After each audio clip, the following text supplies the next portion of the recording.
Ichisi folleke raha barite ganni bae Adeeli shimala lolli gaye Farda baadhe jisa konnar gaambeeksisa Toftaa lolu malaan Adeeli shimala lolli gaye Ichisi folleke raha barite ganni bae Adeeli shimala lolli gaye Farda baadhe jisa konnar gaambeeksisa Toftaa lolu malaan Adeeli shimala lolli gaye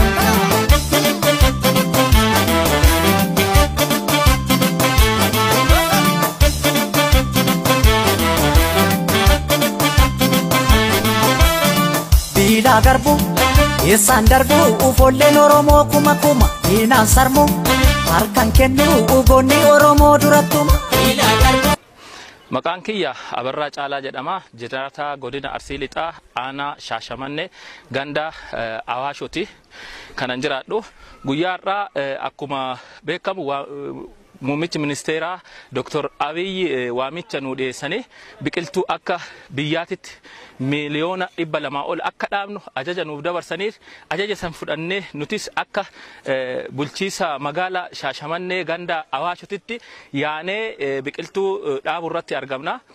Kanaaf kanaan dura akka dhuunfaa kootitti anis akka uummataatitti ba'ee bakka uummanni dhaabutti haa dhaabu malee dhuunfaadhaan biqiltuu 1,000 fi boolla 1,000 qopheesseen jira yoo laaluunis hin danda'ama. Kanaan dura waggaa 5 dura dhaabutti jalqabee hanga ammaatitti gara biqiltuu 10,000 ol dhaabee jira.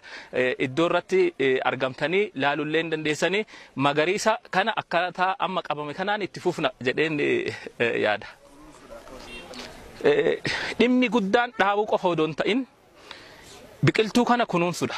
Biqiltuun kun hanga lafa kana ol ba'ee humna loon jala ka'eeti haga namni cabsuu jala ol ka'utti bira dhaabbatanii halkanii guyyaa bisaan yeroo roobni hin jirre bisaan obaasuudhaan kunuunsuun dallaa itti kaluudhaan akkaataa isaaniin eegumsa gochuun dirqama suni. Kanaaf laawbaalalee የሻሸመኔ ከተማ ወንጌላውያን አብያተ ክርስቲያን ህብረት ሰብሳቢ ነኝ። ዛሬ ያው ዶክተር አብይ ፓስተር ሰለሞን ደሊ መሰረት በአገራችን ላይ በሚካሄደው ታላቅ ዘመቻ ላይ ችግኝ በመትከል ስራ ውስጥ እንገኛለን። ሁላችንም በጣም ደስ የሚል እንደምታየው ህዝቡ የሚያደርገው ተሳትፎ ርብርቡ ፈረንጆችም ጭምር አሉ በዚህ ስፍራ ላይ በጣም ደስ የሚል ስራ እየተሰራ ነው ያለው።